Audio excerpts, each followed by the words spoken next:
అర్ధరాత్రి ఆమె నిజంగా జరిగిన భయానకం. నేను చెప్పేది నాకు స్వయంగా జరిగిన సంఘటన. నమ్మడం కష్టమే, కాని ఇప్పటికీ గుర్తొచ్చినా ఒళ్ళు జలధరిస్తుంది. మా ఊరు నుంచి పక్క జిల్లాకు ఒక ఫంక్షన్ కోసం కారులో వెళ్లాను. ఫంక్షన్ అయిపోయాక బయల్దేరేసరికి రాత్రి 12 దాటింది. ఆకాశంలో వెన్నెల కూడా లేదు. చుట్టూ చిమ్మచీకటి, ఒంటరి రోడ్డు, కారు హెడ్లైట్ల వెలుగు తప్ప మరో దారి లేదు. రోడ్డుకి ఇరువైపులా ఎత్తైన చెట్లు, మధ్యలో ఓ పాడుపడ్డ శివాలయం. ఆ గుడి దాటగానే ఇంజన్ నుంచి ఒక విచిత్రమైన శబ్దం. కిర్ర్ అని ఆగిపోయింది కారు. స్టార్ట్ చేద్దామని ఎన్నిసార్లు ట్రై చేసినా కుదరలేదు. Battery dead. ఫోన్ చూస్తే నెట్వర్క్ లేదు. అప్పుడే ఢప్ ఢప్ అని కారు అద్దం మీద చప్పుడు. తల పైకెత్తి చూస్తే బయట తెల్లటి చీర కట్టుకున్న ఒక ఆమె నిలబడి ఉంది. తల వెనక్కి వంచి జుట్టు ముఖం మీద పడేలా వంగి ఉంది. గుండెల్లో గుబులు పుట్టినా ఆడది పాపం సహాయమడుగుతుందేమో అనుకుని అద్దం కొంచెం కిందికి దించాను.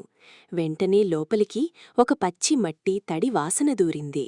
అమ్మా, నన్ను కాస్త ముందున్న ఊరి వరకు దింపుతారా? బస్సు మిస్ అయింది అంది ఒక విచిత్రమైన గుసగుస ధ్వనిలో.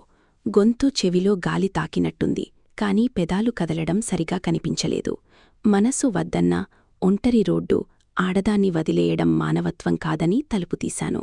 కారు ఎక్కగానే ఏసీ వేసినా లోపల మంచులా చలిపట్టుకుంది. ఆమె శ్వాస కూడా వినిపించలేదు. కారు మళ్ళీ మ్యాజిక్లా స్టార్టయింది. ఏ ఊరు? అడిగాను. ముందు పోతే ఒక మలుపు వస్తుంది, అక్కడే దిగిపోతా అంది. అద్దంలో చూస్తే వెనక సీట్లో ఆమె ప్రతిబింబం కనిపించడంలేదు. నా గుండె భగభగమంటూ కొట్టుకుంది. ఒళ్లంతా గగుర్పాటు. భయంతో యాక్సిలరేటర్ తొక్కి కారు వేగంగా పోనిచ్చాను. దారిలో ఆమె చెప్పిన మలుపు వచ్చింది. చూస్తే అదొక శ్మశానం గేట్. కారు ఆగిందో లేదో వెనక డోర్ తెరుచుకుని సరే దిగేస్తా అన్న శబ్దం. ఆ తర్వాత నిశ్శబ్దం. వెనక్కి తిరగ్గానే సీటు ఖాళీగా ఉంది. కాని సీటుమీద తడి మట్టి ముద్ద, ఒక చిరిగిన తెల్లటి చీరముక్క, పెద్ద మల్లెపూలు రాలి ఉన్నాయి. మల్లెపూల వాసన కాదు, అది పచ్చి కర్పూరం, మట్టి కలిపిన ఘాటైన వాసన. ఆ వాసన ఇప్పటికీ నా ముక్కులో ఉంది. గాబరాగా ఇల్లు చేరుకున్నా. మరుసటి రోజు ఆ దారిలో టీకొట్టు ఆయన్ని కలిసి విషయం చెప్పాను. ఆయన మొహం తెల్లబడింది. అబ్బాయ్, నువ్వు తప్పించుకున్నావురా. ఆమె 20 ఏళ్ల కిందట అదే రోడ్డు మీద యాక్సిడెంట్లో చనిపోయింది. అప్పట్నుంచి నెలలో ఒక అమావాస్య రాత్రి ఒంటరి వాహనాలు ఆపి ఎక్కుతుంది.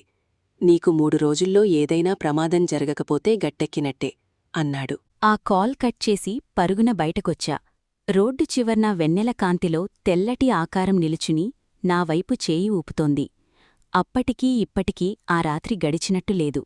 చెప్పొచ్చేది ఒక్కటే, మీరెప్పోయినా ఒంటరి రోడ్డు మీద అర్ధరాత్రి తెల్లచీర కనిపించిందంటే ఆపకండి, లేదంటే ఆమె మిమ్మల్ని వెతుక్కుంటూ మీ ఇంటిదాకా వస్తుంది.